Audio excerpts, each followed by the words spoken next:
오늘 우리에게 주시는 하나님의 말씀은 신약성경 사도행전 16장 19절에서 26절까지 말씀입니다. 사도행전 16장 19절에서 26절 말씀을 제가 봉독하겠습니다. 여종의 주인들은 자기 수익의 소망이 끊어진 것을 보고 바울과 실라를 붙잡아 장터로 관리들에게 끌어갔다가 상관들 앞에 데리고 가서 말하되, 이 사람들이 유대인인데 우리 성을 심히 요란하게 하여 로마 사람인 우리가 받지도 못하고 행하지도 못할 풍속을 전한다 하거늘 우리가 일제히 일어나 고발하니 상관들이 옷을 찢어 벗기고 매로 치라 하여 많이 친 후에 옥에 가두고 간수에게 명하여 든든히 지키라 하니, 그가 이러한 명령을 받아 그들을 깊은 옥에 가두고 그 발을 착고에 든든히 채웠더니 한밤중에 바울과 실라가 기도하고 하나님을 찬송하며 죄수들이 듣더라. 이에 갑자기 큰 지진이 나서 옥터가 움직이고 문이 곧 다 열리며 모든 사람의 매인 것이 다 벗어진지라. 아멘. 한국의 기독교 찬양 작사 작곡가 가운데 설경욱 목사님이라는 분이 있습니다. 이분이요, 제목만 들으면 여러분들도 다 아실만한 아주 유명하고 은혜로운 곡들을 많이 썼어요. 예컨대 또 하나의 열매를 바라시며 이 곡 아시지요? 그리고 그 사랑 얼마나, 이런 곡들, 야베스의 기도 등등 아주 유명한 곡들을 많이 썼어요. 그런데 그분이 쓴 곡 가운데 예배자라고 하는 제목의 곡이 있습니다.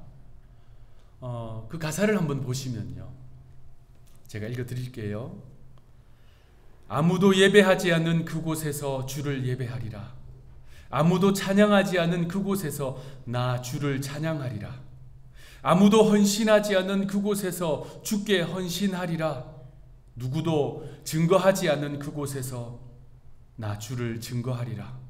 내가 밟는 모든 땅 주를 예배하게 하소서. 주의 보혈로 덮어지게 하소서. 내가 선 이곳 주의 거룩한 곳 되게 하소서. 주의 향기로 물들이소서. 이 찬양이요, 저에게 개인적으로 아주 의미가 깊은 찬양입니다. 왜냐하면 이 찬양의 이 가사가 저의 개인적인 신앙 고백과 동일했기 때문입니다. 2001년도에 영국 하펜던에 있는 선교사 훈련 학교에서 과정을 진행하고 있을 때였어요. 그 학교는요, 학생들 대부분이 현직 선교사님이든지 아니면 이제 선교사로 부름을 받아서 선교지로 가기 전에 공부하고 훈련을 하는 그런 학교였습니다. 그런데 그 학교에 아주 특별한 건물이 하나 있었어요. 학교 본체에서 조금 떨어져 있는 외딴 곳에 있는 오두막이었습니다. 캐빈이었어요. 그런데 그 건물을 블레싱 부틱이라고 불렀어요. 블레싱 부틱. 넓이도 그렇게 좁지 않았어요. 우리 예배당 절반 정도 되는 크기였습니다. 그곳을 블레싱 부티크라고 부른 이유는요, 그 학교에 오신 선교사님들이 이제 거기 기숙사에서 생활을 하면서 사용한 물건들을 학교의 과정을 다 마치고 떠날 때 그곳에 도네이션을 했어요.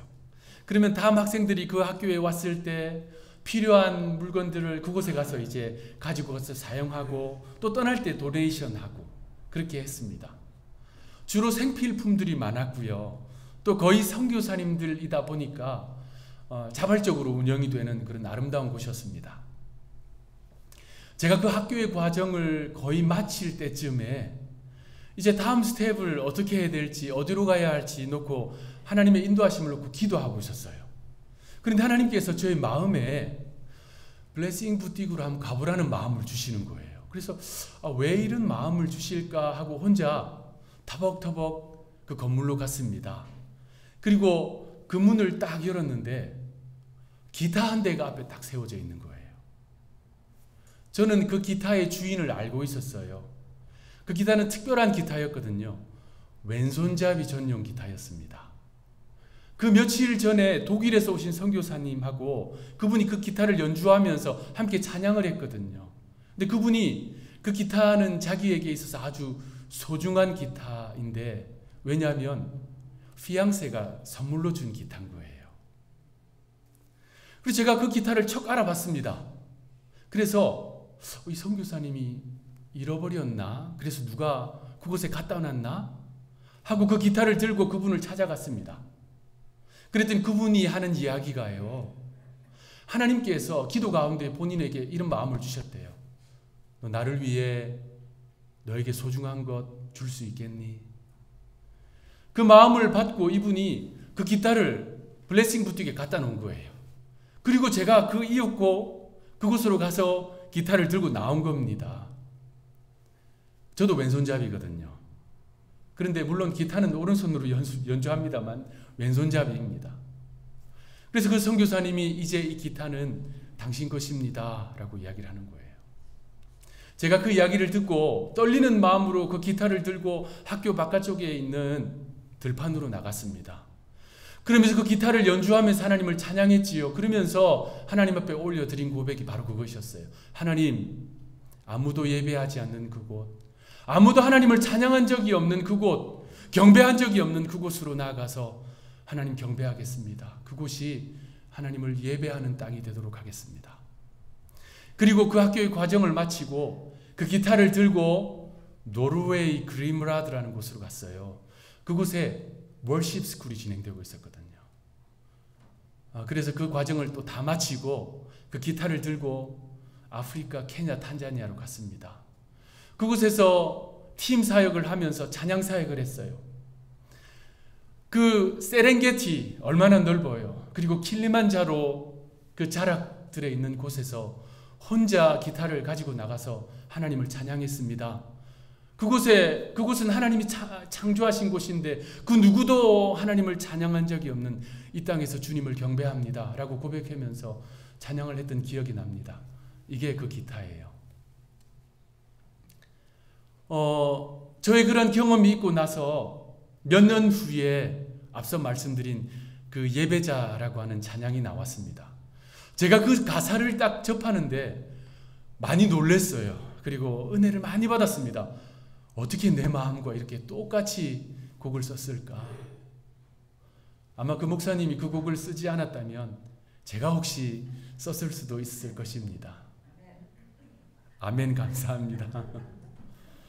오늘 본문의 사도 바울의 이 찬양, 바울의 이 찬양이야말로 그 누구도 예배한 적이 없는, 그 누구도 하나님을 찬양한 적이 없는 그곳에서 하나님께 올려드리는 찬양이었어요. 빌립보 지하 감옥에서 하나님께 올려드리는 바울과 실라의 찬양, 오늘은 그곳에서 찬양하라 라는 제목으로 그들의 찬양을 살펴보고자 합니다. 하나님의 인도하심을 받은 바울과 실라, 그들은요 부푼 꿈을 가지고 로마 제국, 마케도니아 영지, 빌립보 도성으로 나갔습니다. 안식일에 그들은 복음을 들고 성박 강가로 나아가서 복음을 전했어요. 그곳에 자주색 옷감을 판매하는 여성 사업가 루디아가 있었지요. 루디아는 바울이 전하는 말씀을 경청했습니다. 그래서 그녀와 그녀의 온 집이 구원을 받았어요. 그 성공한 여성 사업가 루디아는 바울 일행을 자신의 집으로 초청했습니다. 바울은 그곳을 거점으로 빌립보 지역에서 선교했습니다. 하루는 바울이 기도하기 위해 기도의 처소로 나아가고 있었어요. 그때 가는 길에 그 빌립보 도성에서 유명한 여종을 만나요. 오늘 본문 16절에 보니까 그 여종을 이렇게 설명해 줍니다. 점치는 귀신 들린 여종, 점으로 그 주인들에게 큰 이익을 주는 자. 그러니까 빌립보 도성에서요 용하다고 소문난 점쟁이 여종을 만난 거예요. 여러분, 사람들은 예나 지금이나 점쟁이를 찾아갑니다. 여러분들 가운데서는 찾아간 분 없지요? 연말 연시에 특히 문전성시를 이룬다고 하지요. 알 수 없는 미래가 두렵기 때문입니다. 그런데 점쟁이를 찾아가면 이른다면서요. 점집에 찾아가는데 삶이 평안하고 아무 문제 없는 사람들이 가겠습니까? 인생에 풍파가 있고 우여곡절이 많은 사람들이 찾아가잖아요. 그러니까 점쟁이가 뭘 던져도 다 얻어 걸린다는 거예요. 그러니까 점쟁이 찾아가면 이렇게 이야기한다면서요. 당신 집에 우물 있지? 사람 사는 집에 우물이 있든지 없든지 둘 중에 하나 아니겠습니까? 근데 우물이 있으면 어떻게 돼요? 어떻게 맞추셨어요? 어떻게 하셨어요? 참 대단하십니다. 벌써 시작부터 이 마음이 홀딱 뺏기는 거예요. 우물이 없으면 어떻게 될까요? 그래서 우물이 없다고 그러면 당신 집에 우물 있으면 큰일 날 뻔했어. 그러니까 이런 식의 뭘 해도 얻어 걸리는 겁니다. 그러다 보면 용하다고 소문이 나고 그런 거죠. 대부분의 점쟁이들이 이렇고요. 그런데 이렇지 않은 사람들이 있어요. 진짜 귀신에게 사로잡혀서 귀신의 힘으로 점치는 사람이 있습니다. 오늘 본문에 이 여종이 바로 그런 사람이었어요. 초대교회 교부 오리게네스는 그 당시에 이 본문 상황에서 점쟁이들은 주로 복화술사였다라고 그 시대 상황을 설명해 줍니다. 여러분 복화술사 아세요? 저는 만나봤어요. 제가 신대원 신학대학원 다닐 때 이 복화술을 훈련한 신학생이 있었어요. 그래서 채플에서 인형을 들고 나와서 이렇게 이제 설교도 하면서 인형 목소리도 내면서 하는 거예요. 복화술이라는 것이 이 입을 열지도 않고 입을 움직이지도 않고 다른 사람 목소리를 내는 거 아닙니까? 보면 볼수록 신기한 기술이에요. 그런데 이 복화술이요, 자칫 잘못하면 사람들을 미혹에 빠뜨리기에 딱 좋아요. 아무 입을 움직이지도 않으면서 다른 사람 목소리 내고 마치 신의 목소리인 양 흉내를 내면 이 2000년 전 이 시대에 사람들이 얼마나 놀라겠습니까? 그런데 오늘 본문의 이 여종은 그 복화술에다가 귀신에게 사로잡혀서 귀신의 힘으로 점을 치는 겁니다. 사람들의 길흉화복을 점쳐주니 얼마나 놀라겠어요. 16절에 보니까 이 여종에게는 주인이 있었어요. 그런데 주인이 한 명이 아닙니다. 본문에 보시다시피 주인들 복수로 되어 있었어요. 그러니까 이 여종은 빌립보 도성에서 복화술과 귀신의 힘으로 사람들에게 점을 쳐줘서 주인들에게 큰 돈을 벌어주는 유명한 점쟁이인 거예요. 그 정도 되는 사람이니까 길에서 바울 일행을 딱 만났는데 알아보는 겁니다. 그래서 큰 소리로 외칩니다. 17절. 그가 바울과 우리를 따라와 소리 질러 이르되 이 사람들은 지극히 높은 하나님의 종으로서 구원의 길을 너희에게 전하는 자라 하며. 제대로 귀신 들린 무당들은요, 하나님 앞에 붙들림 받은 하나님의 사람이 가면 척 알아본다는 거예요. 이 여종은요, 바울과 실라를 쫓아다니면서 이렇게 외치는 겁니다. 이 사람들은 지극히 높은 하나님의 종들이다. 이 사람들은 구원의 길을 너희에게 전하는 자다. 사실 다 맞는 내용인데요, 맞는 말이라도 아다르고 어다르잖아요. 이 여종의 말을, 이 원문을 잘 분석해 보면 구원의 복음에서 자신을 완전히 제외시키고 있어요. 구원의 복음을 너희에게 전하는 자다. 자신은 그 구원의 복음이 필요 없다는 것입니다. 그렇게 큰 소리로 소리를 지르고 있는 것입니다. 이러한 소란은 전도에 전혀 도움이 안 됩니다. 오히려 전도를 방해하는 거예요. 그래서 존 스토트 목사님은 이 여종의 이 행동에 대해서요, 바울이 전하는 순수한 십자가 복음과 마술을 뒤섞어 놓아서 복음의 순수성을 왜곡시키는 귀신의 괴략일 뿐이다 라고 지적합니다. 바울이요, 이 여종의 행동 때문에 머리가 지끈지끈 아픈 거예요. 그런데 하루 이틀 그러는 것이 아니라 몇 날 며칠을 쫓아다니면서 계속 이러는 것입니다. 그래서 본문을 보십시오. 바울이 견디다 못해 예수 그리스도 이름으로 귀신을 그 여종에게서 쫓아내버립니다. 자, 여종이 자유를 얻었어요. 이 여종이요, 귀신에게 매여 있었잖아요. 여러 주인들에게 매여 있었잖아요. 그런데 예수 이름으로 자유를 얻은 것입니다. 놀라운 일이지요. 그런데 그 주인들, 이 여종을 이용해서 큰 돈을 벌던 주인들은 화가 났어요. 분노를 내뿜습니다. 그래서 바울과 실라를 체포했어요. 관하로 끌고 갔습니다. 관리들에게 끌고 갔습니다. 그리고 그들은 바울과 실라를 이렇게 고소합니다. 20절. 이 사람들이 유대인인데 우리 성을 심히 요란하게 하여. 자, 이들의 이 고소가 어떤 의미인지를 잘 알기 위해서는 그 시대의 이 정치적이고 역사적인 정황을 조금 이해할 필요가 있습니다.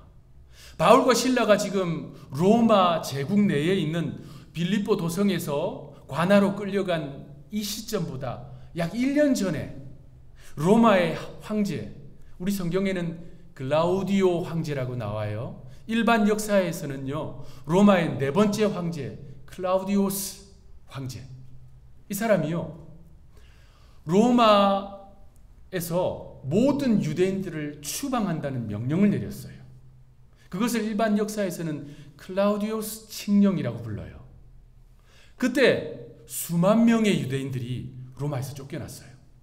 자신들의 집, 재산들 다 놓고 빈털터리로 쫓겨났습니다. 그때 쫓겨난 인물들 가운데 우리가 잘 아는 부부가 있습니다. 브리스길라와 아굴라 부부예요. 그들이 쫓겨나서 나중에 바울을 만나게 되거든요. 그러니까 바울이 지금 빌립보 관하로 끌려간 이 시대는 로마인들이 유대인들에 대한 적개심이 아주 높을 때였어요. 그래서 이 주인들은요, 이렇게 고소하는 것입니다. 이 사람들은 유대인들입니다. 그러면서 인종차별적인 의식을 강조시키는 거예요. 사람들을 선동하는 것입니다. 이게 먹혀 들어갔어요. 그래서 그 도성에 수많은 로마 사람들이 동조합니다. 본문 22절에 보니까 무리가 일제히 일어나 고발하니, 많은 사람들이 고발했어요.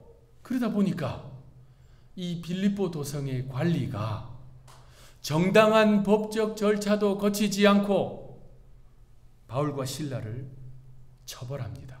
형벌을 가합니다. 그들에게 내린 형벌은 옷을 다 찢어버리고 매질을 하는 거였어요. 태장이라고 부르는 형벌입니다. 태장. 옷을 다 찢어버리고 맨살에 크고 두꺼운 이 나무로 쉴 새 없이 때리는 이 매질입니다.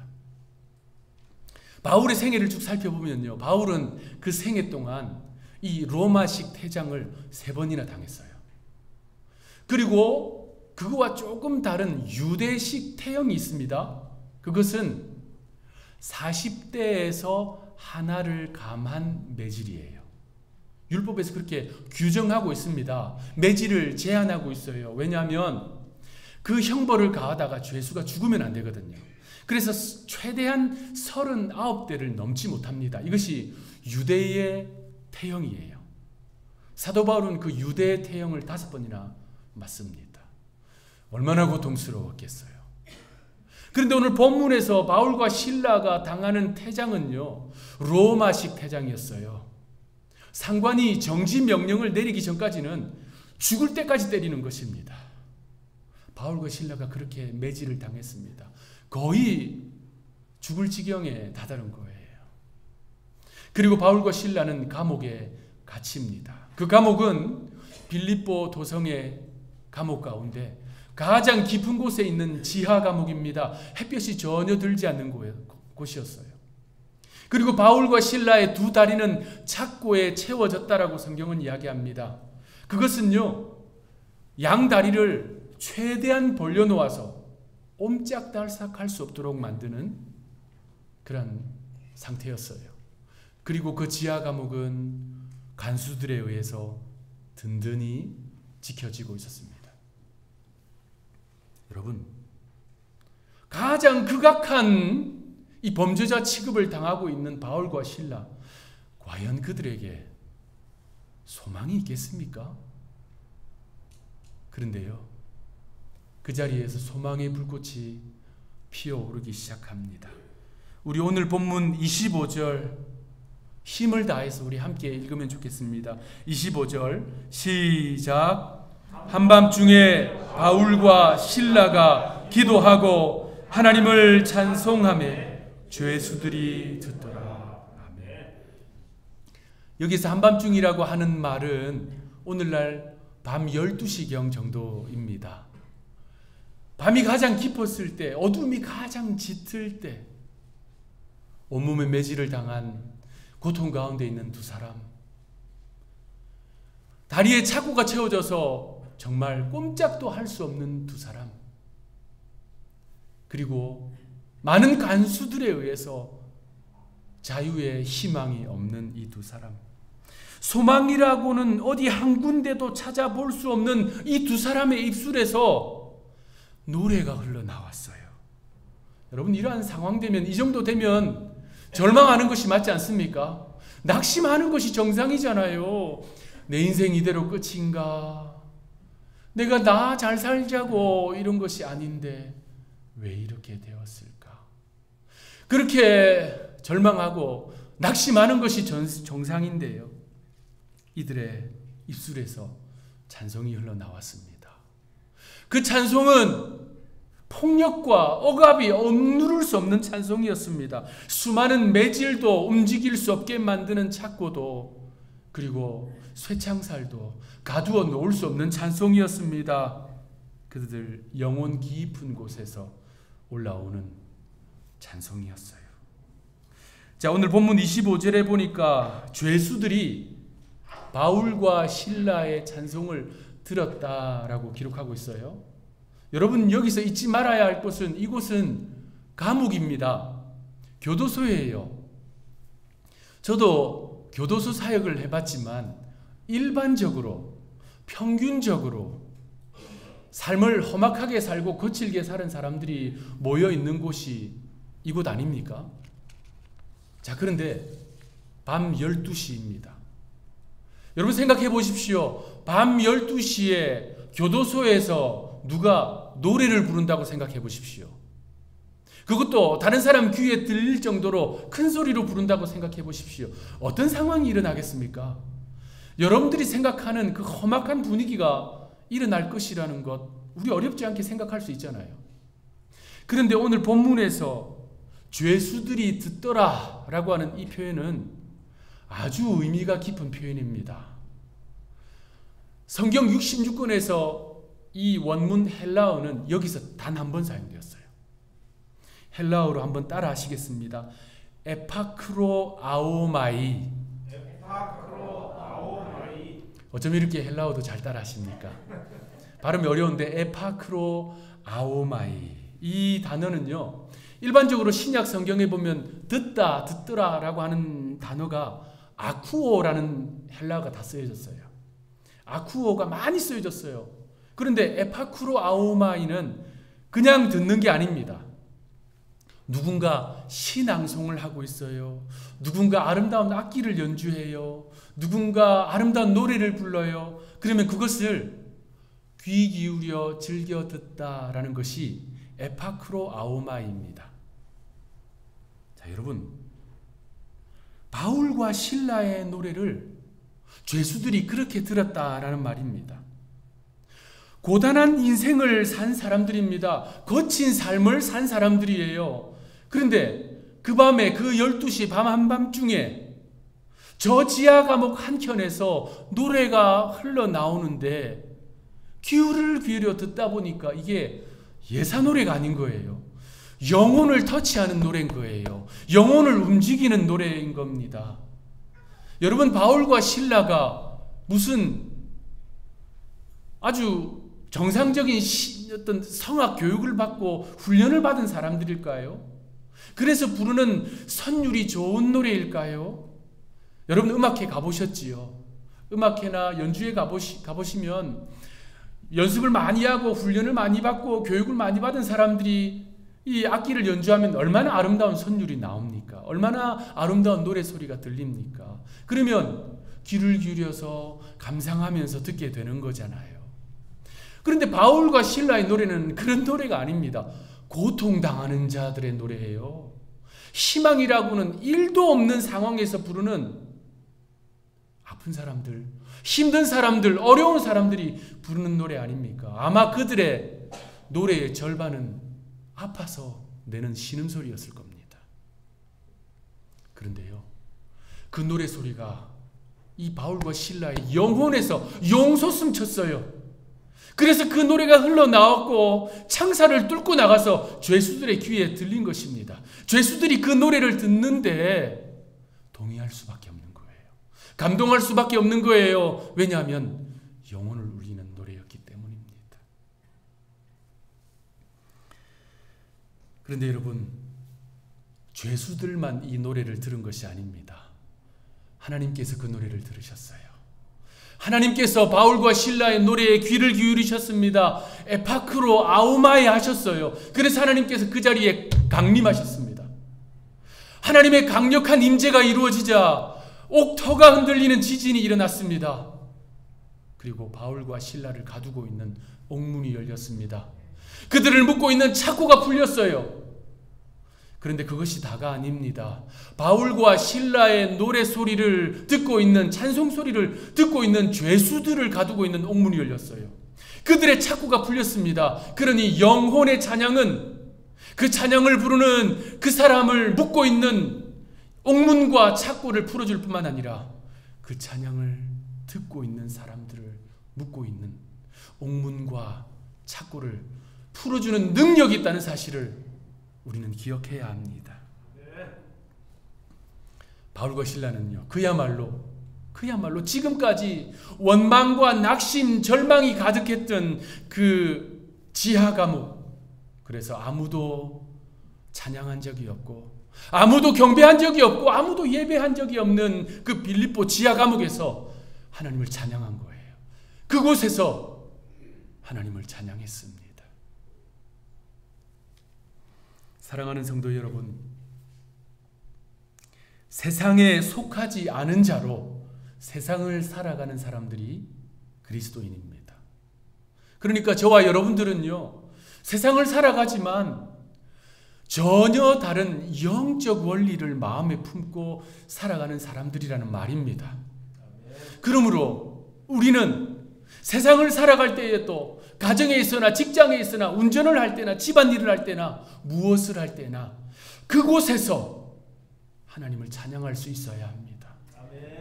때로는 그곳이 빌립보 지하 감옥같이 느껴질지라도 아무도 지금까지 그 자리에서 하나님의 이름을 부른 적도 없고 찬양한 적도 없고 경배한 적이 없을지라도 제가 여러분 한 분 한 분이 서 계신 그곳에서 하나님을 찬양하시기 바랍니다. 그래서 바울과 실라의 찬양을 들으시고 옥문을 여시고 창고를 풀어주신 하나님께서 여러분의 찬양을 들으시고 창고와 옥문을 풀어주실 뿐만 아니라 은혜와 축복의 문을 열어주시기를 구주 예수님의 이름으로 축원합니다. 기도하겠습니다. 하나님, 바울과 실라의 찬양을 들으신 하나님, 우리가 주님 앞에 그런 마음으로 찬양의 제단을 쌓기를 원합니다. 이번 한 주간 사랑하는 성도들 어디에 있든 간에 그곳에서 주님을 향한 영혼의 찬양을 올려드리게 도와 주옵소서. 그래서 인생을 묻고 있는 모든 착고와 옥문이 열리게 하여 주옵소서. 저주의 끈들이 끊어지고 원수 마귀의 공격들이 깨어지고 하나님의 주권만이 드러나는 역사가 우리의 삶에 그리고 침상에 누워있는 우리 환우들에게 나타나게 하여 주옵소서. 감사하옵고 구주가 되시는 예수님의 이름으로 기도하옵나이다. 아멘.